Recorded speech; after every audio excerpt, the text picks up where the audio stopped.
Gold, trusted gold buyers. మీరు తాకట్టు పెట్టిన బంగారాన్ని విడిపించి ఈ రోజు ఉన్న మార్కెట్ ధరకు కొనబడను.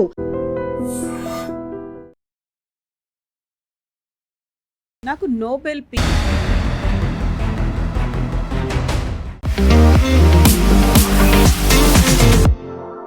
నమస్తే, నేను Kavitha. Welcome to I dream news and నిజాలు. నాకు నోబెల్ పీస్ ప్రైజ్ ఇవ్వనప్పుడు నేను శాంతి కోసం ఎందుకు ప్రయత్నాలు చేయాలి అని మాట్లాడినటువంటి డొనాల్డ్ ట్రంప్ కొద్ది గంటల వ్యవధిలోనే వరల్డ్ ఎకనామిక్ ఫోరం దావోస్లో బోర్డ్ ఆఫ్ పీస్ని ఏర్పాటు చేశారు. అందులో ప్రపంచ దేశాలందరూ ఇన్వాల్వ్ కావాల్సినటువంటి అవసరం ఉంది అనేటువంటి మాట చెప్పాడు. అయితే అది శాంతి కోసం ఏర్పాటు చేసింది కాదు, పీస్ అంటే ముక్కలు ముక్కలుగా ఉన్నటువంటి ప్రపంచం కోసం ఏర్పాటు చేసింది అనేటువంటి మాట ఎలాన్ మస్క్ కూడా అన్నారు. యాక్చువల్గా బోర్డ్ ఆఫ్ పీస్ అనే దాన్ని ఎందుకు ఏర్పాటు చేశారు? దీంతో పాటుగా వరల్డ్ ఎకనామిక్ ఫోరంలో ట్రంప్ చేసినటువంటి ఇతర వ్యాఖ్యల మాట ఏంటి? మనతో పాటుగా ఉన్నారు సీనియర్ జర్నలిస్ట్ సురేష్ కొచ్చతిల్ గారు. సార్ నమస్తే.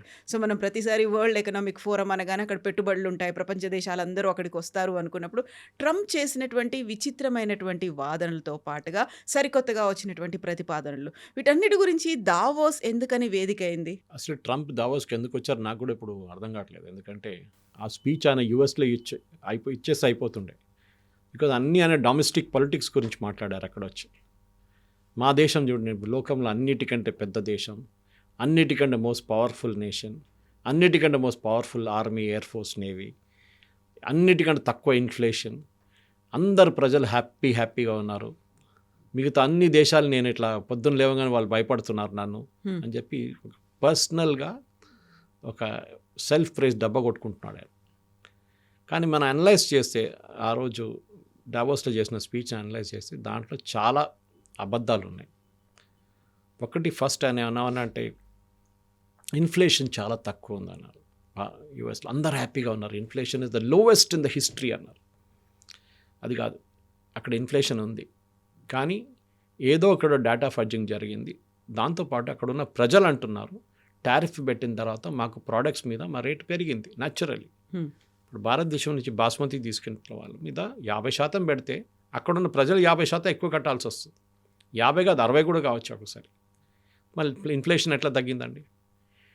సెకండ్, ఆయన ఇక్కడ అందరూ హ్యాపీగా ఉన్నారన్నారు. ఇప్పుడు జరిగిన రీసెంట్ పోల్లో <50% are happy with president Trump అని చెప్పి సర్వే వచ్చింది. ఒకటి కాదు, 3 సర్వేలు వచ్చింది.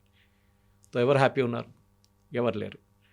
ఎందుకని ఈయన ఒక్కరోజు చెప్పిన మాట కాదు నెక్స్ట్ డే చెప్పేది, మార్చేస్తున్నాడు. సో ఒక సైకాలజిస్ట్ ఆ షోలో నేను చూసిన ఒక అమెరికన్ షోలో ఆయన ఏమన్నారంటే, ట్రంప్ బాడీ లాంగ్వేజ్ని అనలైజ్ చేశారు. 1 hour 15 minutes, 1 hour 20 minutes మాట్లాడారు. హీ లుక్డ్ వెరీ టైర్డ్ అన్నారు.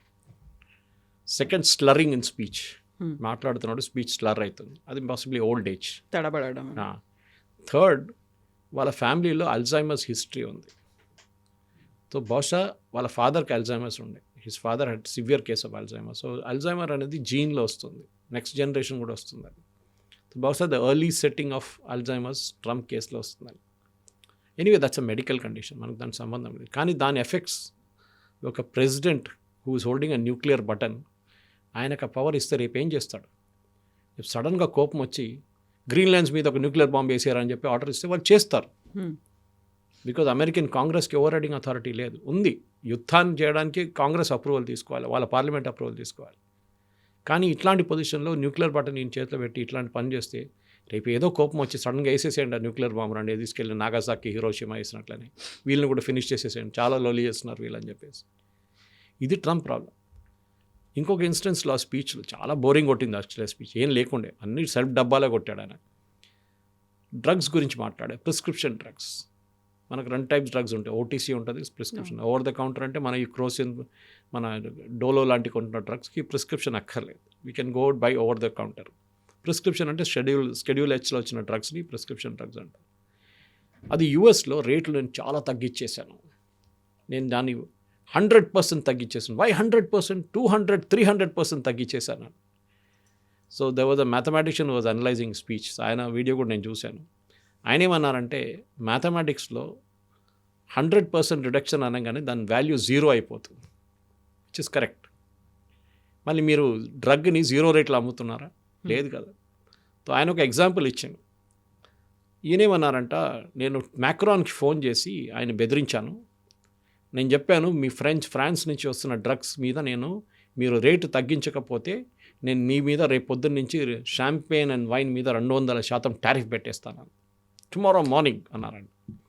ఆయన first Macron no no no no no no అన్నారంట, no I cannot do it. తర్వాత ఎస్ ఎస్ ఎస్ ఎస్ అన్నారంట.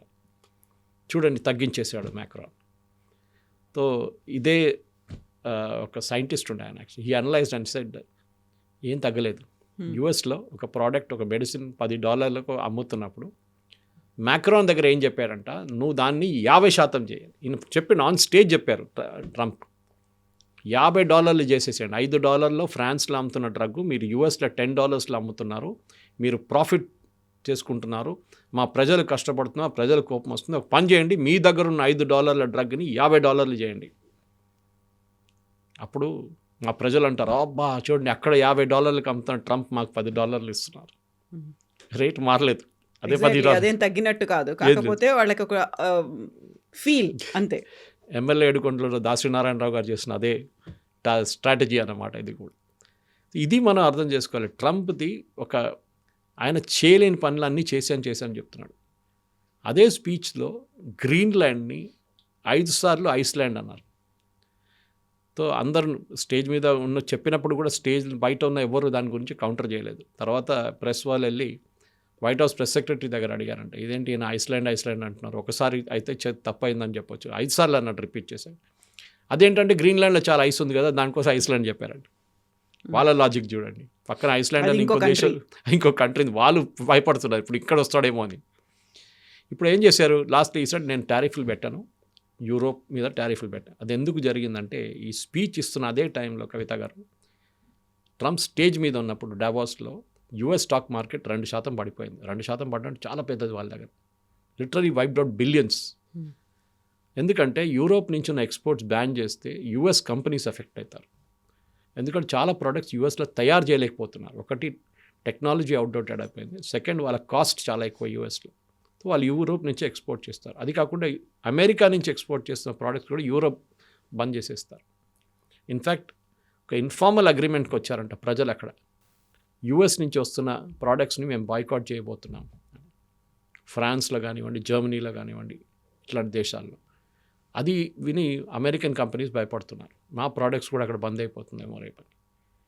ఆలోచించి, ఒక mental makeup of an American president. వాళ్ళ దేశం చూసుకోవాలి, వాళ్ళ దేశం ప్రజలు చూసుకోవాలి, కరెక్ట్. కానీ మీరు ఒక ఇంటర్నేషనల్ స్టేజ్లో వెళ్ళి నేను షాంపెయిన్ మీద 100% పెడతాను, దీని మీద 200%. దీనికన్నా ముందు యూరోపియన్ యూనియన్తో ఒక ఒప్పందం చేసుకున్నారు వీళ్ళు, యూఎస్. మనం ఇప్పుడు చేయబోతున్నాం 26-27 తారీఖు. ఈ ఒప్పందం చేసుకున్న తర్వాత ప్రోడక్ట్స్ మీద ఇన్ని శాతం డ్యూటీ ఉంటుంది, ఇంత శాతం టారిఫ్ ఉంటుందని డిసైడ్ చేసుకొని సంతకం పెట్టారు. అది ఇప్పుడు యూరోపియన్ పార్లమెంట్ పాస్ చేయబోతున్నారు దాన్ని. ఇప్పుడు దాని విలువ ఏముంది కవిత గారు, చెప్పండి నాకు. మీరు ఒక ఒప్పందం చేసిన తర్వాత రేపు పొద్దున్న లేచిండే ఇంకా 100% పెట్టబోతున్నా అంటే మళ్ళీ చేసిన ఒప్పందానికి వాల్యూ ఏముంది? అదే అడుగుతున్నారు Europe. What is the sanctity of the document which you sign? మీతో ఎందుకు చేసుకోవాలి ఒప్పందం? మీరే దానికి విలువనివ్వనప్పుడు కథ. మీకు పొద్దున వచ్చి కోపం వచ్చింది, నాకు ఇప్పటి 200% పెట్టు ఆయన మీద. ఇది వీళ్ళదన్న ప్రాబ్లం అన్నమాట ట్రంప్ది. సో ఇట్లాంటి పరిస్థితి నుంచి మనం చూసిన ట్రంప్ బిహేవియర్ చాలా ఎరాటిక్గా ఉంది. ఇప్పుడు ఏమంటున్నాను, నా గ్రీన్లాండ్ అక్కర్లేదు, మేము మాట్లాడుకున్నాం, అంత అయిపోయింది, నేనేం చేయను, నేను ఆర్మీని పంపాను, అది పంపాను, వీని పంపాను. మళ్ళీ నిన్న పొద్దున్న లేచి మళ్ళీ అంటున్నాడు, కాదు గ్రీన్లాండ్ మొత్తం ఇచ్చేస్తున్నారు నాకే, మేము అది అగ్రిమెంట్లో వచ్చేసాము అని చెప్పేసి. మళ్ళీ మొన్న ఇంకో మాట అన్నారు కదా మీరు, యూరోప్ ఏం మాట్లాడలేదు. యూరోప్లో ఎవ్వరు ఎక్సెప్ట్ ఇన్ఫ్యాక్ట్ డావోస్లో అందరికన్నా మంచి స్పీచ్ ఇచ్చింది was a non European, Carney, Canada. Spoke brilliantly, చాలా బాగా మాట్లాడారు ఆయన. This is not a split, this is a rupture అన్నట్టు. అంటే మొత్తం పీస్గా వచ్చేసింది రిలేషన్షిప్ మాది. 70 సంవత్సరాలు, 40 సంవత్సరాలు, 50 సంవత్సరాల నుంచి బిల్డప్ చేస్తూ వస్తున్న రిలేషన్షిప్ నేటోతోని ఓవర్ నైట్ ట్రంప్ ఫినిష్ చేసేసి, ఓవర్ నైట్. ఇప్పుడు నేటో ట్రంప్ని ఎందుకు విశ్వాసంలో తీసుకోవాలి? తీసుకోరు వాళ్ళు. They will not believe him. వాళ్ళు అంటే ట్రంప్ ఏ మాట చెప్పినా కానీ దాని విలువ లేదు, రేపు మళ్ళీ అది మార్చేస్తాడు ట్రంప్, మీరు సీరియస్గా తీసుకోకండి ఆయన అని అంటారు. ఇప్పుడు దాకా యూఎస్ ప్రెసిడెంట్స్ని అందరినీ రెస్పెక్ట్గా చూసుకేటోళ్ళు వరల్డ్ అంతా. ఎందుకంటే వాళ్ళు చెప్పిన మాట వాళ్ళు మీరు నిలబడుకుంటారు. కానీ ట్రంప్ అట్లా కాదు. మనం చూస్తున్నాం, ఒకరోజు చెప్తారు, ఇంకోటి రోజు. మన ఇండియాని మెన్షనే చేయలేదు అని మీరు చూసుంటారు. ఎందుకంటే మనం అసలు పట్టించుకోవట్లేదు. ఆయన ఏమైనా చేసుకొని పిచ్చోని చేతిలో రాయిలాగా అయిపోతుంది. ఏమైనా ఎక్కడైనా పడేయండి, మనకు ఫరక్ పడదు, మన మీద పడకూడదు అంతే. ఇప్పుడు చూడండి, బోర్డ్ ఆఫ్ పీస్ అని తీసుకొచ్చారు, మీరు అదే చెప్పారు, బోర్డ్ ఆఫ్ పీస్. అసలు ఈ బోర్డ్ ఆఫ్ పీస్ ఏంటి, ఎందుకు చేస్తున్నారు, ఎవరికి ఐడియా లేదు. దీని original resolution, I think it was resolution number 583 last year. గాజాలో ఒక బోర్డ్ ఆఫ్ పీస్ సెటప్ చేస్తా అని చెప్పి యునైటెడ్ నేషన్స్ ఒక రెజల్యూషన్ పాస్ చేశారు. దాన్ని హైజాక్ చేసుకొని తీసుకెళ్ళిపోయారు ట్రంప్. అది ఒరిజినల్ యునైటెడ్ నేషన్స్ రెజల్యూషన్ ఉండే, అంటే ఒక 5, 6 లేకుంటే 10, 15 నేషన్స్, ఇన్ఫ్యాక్ట్ దాంట్లో ఐ థింక్ 27 అనుకుంటారు మ్యాక్సిమం లిమిట్ ఉండే. 27 దేశాల్లో ఒక టీం తయారు చేసి గాజాని రీకన్స్ట్రక్ట్ చేద్దాం, గాజాని మళ్ళీ రీఫార్మాట్ చేద్దాం, మొత్తం బిల్డింగ్స్ అని కొట్టుపడేసి కొత్తగా కట్టి అక్కడ ఉన్న ప్రజలకి అది ఇచ్చేద్దాం. ట్రంప్కి అది కాదు, he wants to make it Mediterranean resort. ఇది గాజా. అప్పుడున్న ప్రజలు ఎక్కడికి వెళ్తారండి, ఇది అర్థం కాదు. రీలొకేట్ చేయడం చెప్పారు కదా, ఆ రోజు చెప్పారు, ఏదో ఈజిప్ట్ పంపించేద్దాం, జార్డన్ పంపించేద్దాం అందరినీ, మన ఇక్కడ వాళ్ళని అక్కడే ఉండేయండి. మరి వాళ్ళు ఎట్లుంటారు, వాళ్ళ దేశం అండి, దాన్ని మీరే అంటున్నారు. Same Saudi Arabia who has join the league, Pakistan, వీళ్ళందరూ అంటున్నారు ప్యాలెస్టీన్ అండ్ హోమ్ల్యాండ్ అని. మరి ట్రంప్ అంటాడు హోమ్ల్యాండ్ లేదు, ఏం లేదు.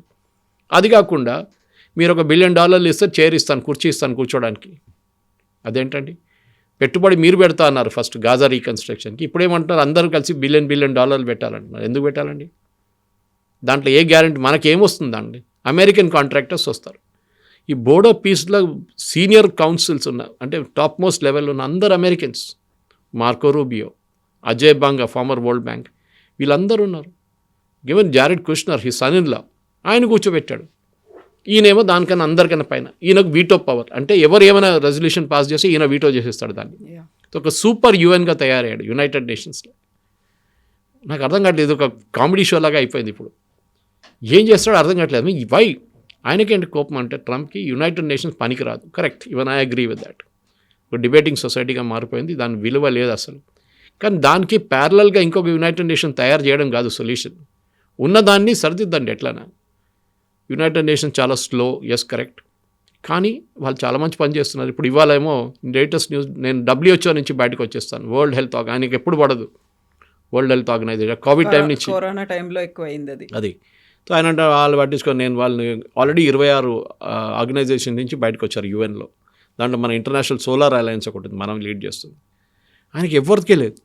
మాట్లాడుతూ ఏమంటున్నా అంటే, డావోస్ స్టేజ్లో ఆ రోజు యూరోప్ని చూడండి, అసలు గుర్తుపట్టలేము యూరోప్ని. We can't recognise Europe.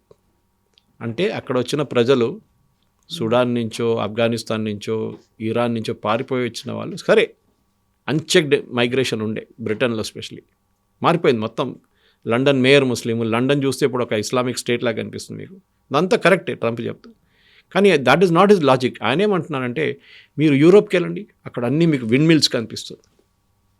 Wind మిల్సా కనిపిస్తుంది, ఎక్కడ కనిపిస్తుంది? నేను మొన్న పరిగికి పోయినప్పుడు అక్కడ కనిపించింది నాకు, వికారాబాద్ దగ్గర విండ్ మిల్స్ కనిపించి చాలా బాగుండే సైట్ చూడడానికి, ఎనర్జీ జనరేట్ చేస్తుంది. దాంట్లో తప్పేముంది? సరే కొంచెం కాస్ట్లీగా ఉంటుంది ఆ పవర్, ఇనీషియల్ సెటప్ కాస్ట్ ఎక్కువ ఉంటుంది, సోలార్ లాగానే, న్యూక్లియర్ లాగానే కాదు. మీకు ఎనర్జీ ప్రొడ్యూస్ చేయాలంటే బొగ్గు, ఆయిల్, ఈ రెండో ఇవి వాడాలి, మీకు ఏది వాడకూడదు.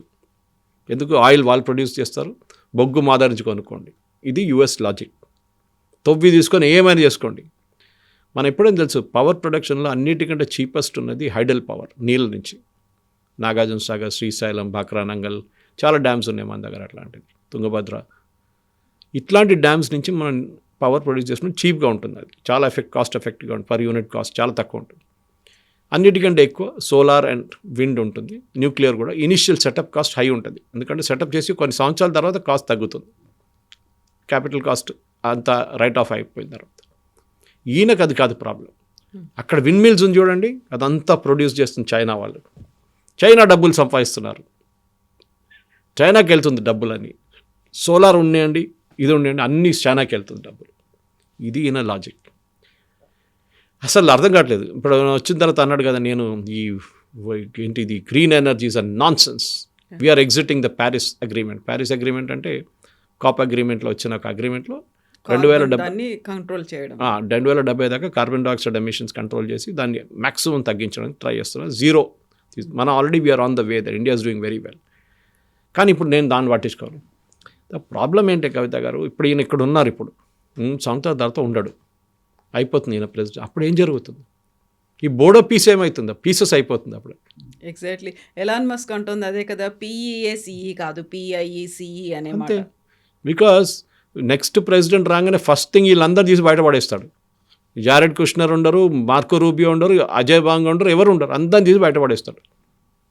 ఇప్పుడు చూడండి, దీంట్లో వచ్చి కూర్చున్న కంట్రీస్ చూడండి, 17 నుండి, అది డావోస్లో ఎంతమంది కలిసారు, అందరిని పిలిచారనుకుంటారు, రా ఇక్కడ వచ్చి కూర్చో, నేను చెప్తున్నాను, లేకుంటే నేను మీద కూడా 100% టారిఫ్ వేసేస్తాను అంటే వారు భయపడొచ్చి కూర్చుంటారు. పోలాండ్, పాకిస్తాన్, సౌదీ అరేబియా, ఇట్లాంటి రాష్ట్రాలు ఎవరెవరు ఫ్రంట్తో పని ఉందో వాళ్ళు వచ్చి కూర్చున్నారు అక్కడ.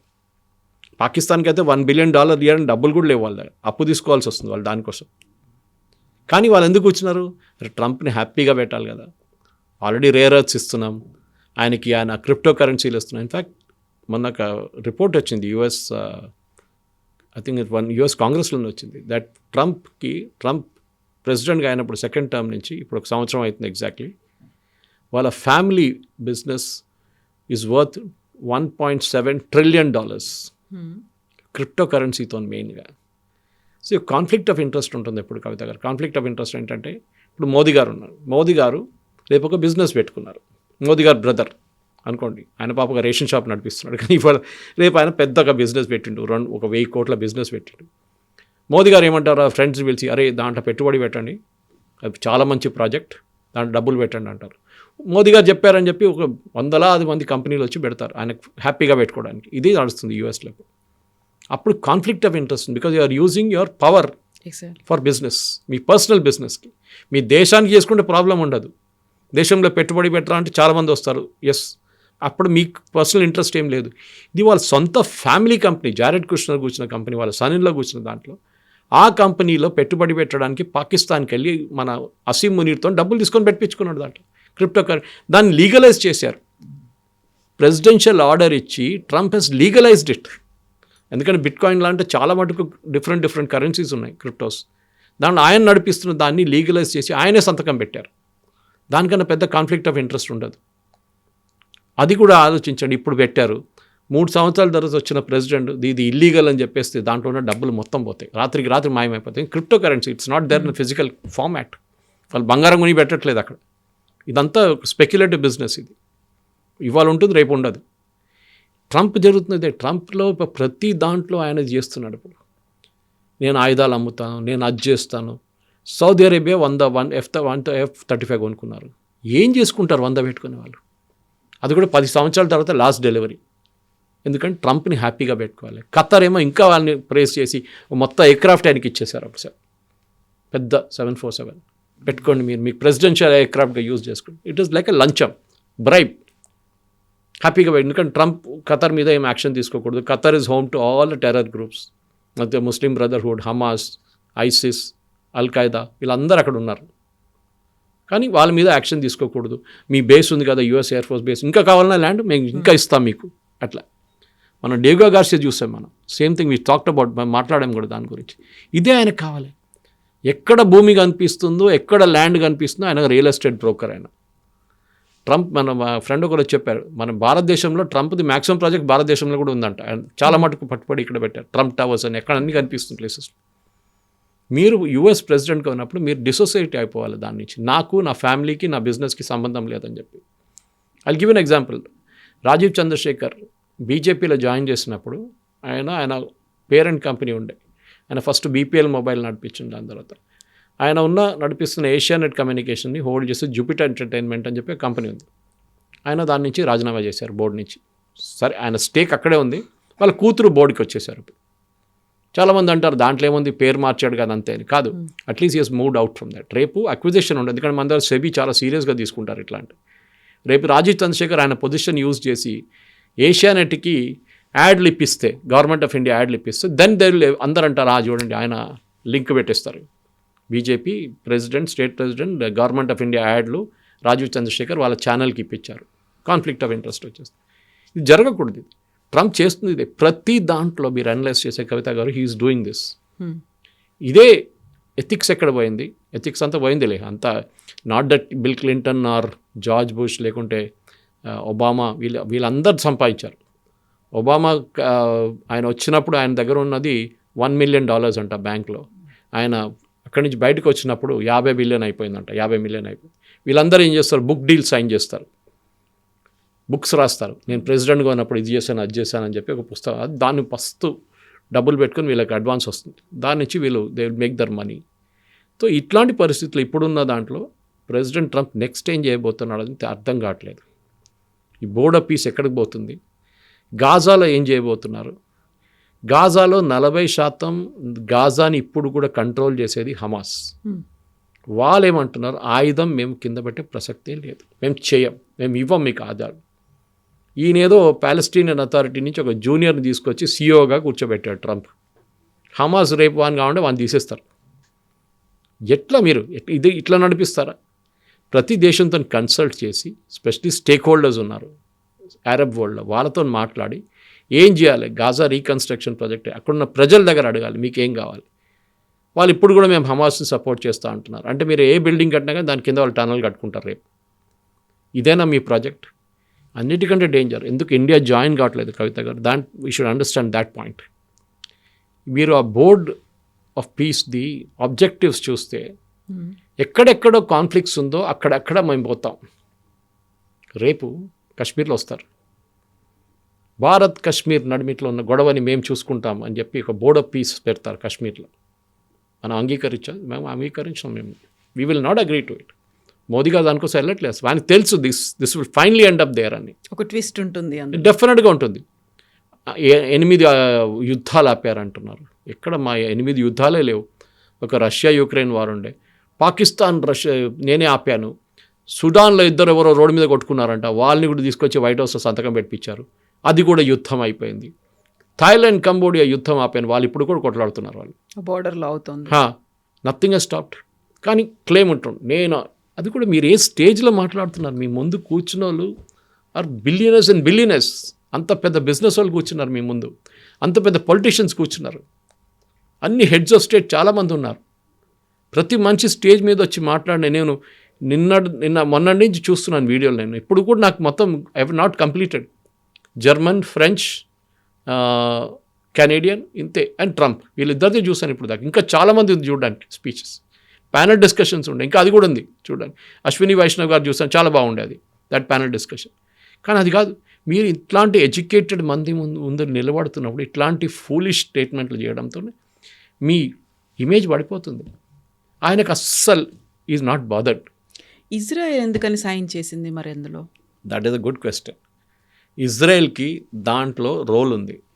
వాళ్ళు రేపు బిల్డింగ్ కట్టారనుకోండి, ఇజ్రాయెల్ లేకుండా అక్కడ బిల్డింగ్లు కట్టారు, దాని కింద టనల్ కడితే ఎవరికి తెలుస్తుంది? ఇజ్రాయెల్కి తెలియాలి. మీరు అక్కడ లేరు కదా, మేము ఇక్కడ కాలు పెట్టినారు మిమ్మల్ని, ఎందుకంటే మీరు లేరు బోర్డులో. మేము ఉన్నప్పుడు మేమే ఉన్నాం అక్కడ, మేము కూడా చూసుకుంటాం, కన్స్ట్రక్షన్ మేము చూసుకుంటాం. ఇప్పుడు ఏం జరగబోతుందంటే, ఈ $1 బిలియన్ పెట్టిన దేశాల నుంచి డబ్బులు గుంజుకొని అమెరికన్ కాంట్రాక్టర్స్కి ఇచ్చి, కావాలంటే వీళ్ళ ఫ్యామిలీకి ఇచ్చుకొని బిల్డింగ్లు కట్టుకుంటారు అక్కడ. మన దగ్గర ఈ రాజీవ్ సాగు గృహ కట్టిన బిల్డింగ్లు, లేకుంటే మన కేసీఆర్ గారు కట్టిన 2 బెడ్రూమ్ ఇల్లు లాగా, లేకుంటే ఇట్లాంటి బిల్డింగ్లు కట్టి వాళ్ళకి ఇచ్చేస్తారు. సో ఇజ్రాయెల్ ఏమంటే దాని కింద టనల్ ఉంటుందా మళ్ళీ? అది నేను, ఎందుకంటే ఫస్ట్ ఈ బిల్డింగ్లు అన్నీ కట్టినప్పుడు, ఒక బిల్డింగ్ బూమ్ జరిగినప్పుడు గాజాలో ఇరానియన్ ఫండింగ్ ఉండేదానికి, ఇరాన్ నుంచి వచ్చిన డబ్బులు పెట్టుబడి పెట్టి హమాస్ వాళ్ళకి కన్స్ట్రక్ట్ చేసిన బిల్డింగ్స్ అక్కడ. ఒక టైంలో పాలెస్టీనియన్ అథారిటీ అక్కడ ఉండే, యాసిర్ అరాఫాత్ వాళ్ళది. వాళ్ళు ఇప్పుడు అటువైపు వెళ్ళిపోయింది, వెస్ట్ బ్యాంక్ వైపు. వాళ్ళకి ఇక్కడ అథారిటీ లేదు, ఇప్పుడు హమాస్ నడిపించుకుంటున్నారు ఇక్కడ. రేపు ఎలక్షన్ జరుగుతాడు, హమాస్ గెలుస్తారు ఎలక్షన్. అక్కడున్న ప్రజలకి వాళ్ళే కావాలి. They are not bother whether they are terrorist అన్నాడు. కానీ వాళ్ళు, ఎందుకంటే ఇజ్రాయెల్ మీద ఆ రోజు October 7 జరిగిన అటాక్ మీద ప్రజలు కూడా పార్టిసిపేట్ చేశారు. హమాస్తో ఉన్న సివిలియన్స్ కూడా వెళ్ళారు ఇజ్రాయెల్కి, వెళ్ళి చాలామంది చంపారు వాళ్ళు. సో వాళ్ళు కూడా ఏదో మహాత్మాలు కాదు వీళ్ళు కూడా they are also crooks, equal crooks. So ఇజ్రాయెల్కి అదొక సెల్ఫిష్ ఇంట్రెస్ట్ ఉంది. వీళ్ళెవరు, నాకు ఒక లెజిటిమేసీ వచ్చింది, ఇప్పుడు నేను ఆయుధాలు లేకుండా తిరగవచ్చు, నేను బోర్డ్ ఆఫ్ పీస్లో ఉన్నాను కదా అని చెప్పి ఇంకా 26 దేశాలతో ఒక పెద్ద బస్ చేసుకొని గాజాలకి వెళ్ళొచ్చు వీళ్ళు. ఇప్పుడు చూడండి, ఈ జూనియర్ అపాయింట్ చేసిన ఆయన పేరు మర్చిపోయాను నేను, పాలెస్టీనియన్ అథారిటీ నుంచి వచ్చిన సీఈఓను, ఆయన పేరు ఏదో పొజిషన్ ఇచ్చారు ఆయనకి ట్రంప్. ఆయన ఏమన్నా, నేను రఫా క్రాసింగ్ ఓపెన్ చేయబోతున్నాను ఎల్లుండి నుంచి అని. రఫా క్రాసింగ్ అంటే ఈజిప్ట్ అండ్ గాజాకు నడిమిట్లో యూజువలీ రిలీఫ్ మెటీరియల్ తీసుకురావడానికి చేస్తారు. అది ఇజ్రాయెల్ కంట్రోల్ చేస్తారు. ఈయన కూడా చెప్పేది అది కంట్రోల్ చేసేది ఇజ్రాయెల్. ఈజిప్ట్ కూడా కంట్రోల్ లేదు. ఈజిప్ట్ ఓపెన్ చేస్తారు గేట్లు, కానీ ఆ బండి లోపలికి రావాలంటే గాజాకి ఇజ్రాయెల్ చెక్ చేస్తారు. ప్రతి బండి చెక్ చేస్తారు వాళ్ళు, ప్రతి లారీ చెక్ చేస్తారు, ప్రతి కన్సైన్మెంట్ చెక్ చేస్తారు వాళ్ళు. ఆయుధాలు తీసుకెళ్తున్నాడా, లేకుంటే బియ్యం తీసుకెళ్తున్నాడా, లేకుంటే గోధుమలు తీసుకెళ్తున్నాడా, ఆటా తీసుకెళ్తున్నాడా, ఇది వాళ్ళు చెక్ చేస్తున్నారు అన్నమాట. కంప్లీట్గా ఇజ్రాయెల్ చేతిలో. సో దిస్ ఎంటైర్ ఈ బోర్డ్ ఆఫ్ పీస్ అనేది ఆయన ఆ డావోస్లో ఒక షో చేయడానికి చేసిండు. దీని తర్వాత అది మళ్ళీ దాని పేరు ఉండదు. ఆయన కావాలంటే అమెరికన్ కాంట్రాక్టర్స్ని పెట్టుకొని గాజాని ఒక మెడిటరేనియన్ రిసార్ట్గా తయారు చేసుకుంటారు. కావాలంటే గాజా కూడా రేపు చెప్తాను, నాకు గాజాలో ఒక ప్లేస్ కావాలి యూఎస్కి, గ్రీన్లాండ్ లాగా, దాన్ని నేను కొనుక్కుంటాను డబ్బులు పెట్టి. ఇది జరగబోతుంది. ఇప్పుడు గాజాలో కూడా ఒక బేస్ పెట్టుకుంటారు యూఎస్, ఎందుకంటే అక్కడ ఉండాలి మేము, అక్కడ ఉంటే మమ్మల్ని అటువైపు మొత్తం సీ అటువైపు ఉంది, మొత్తం వాళ్ళని అందరినీ చూసుకోవచ్చు, నేను ఇక్కడ కూర్చొని ఇరాన్ వైపు చూసుకోవచ్చు, యమన్ వైపు చూసుకోవచ్చు, నేను ఇక్కడ ఉంటాను. This is what is going to happen finally. American companies లాభపడతారు దీంట్లో, వాళ్ళకి డబ్బులు వస్తాయి.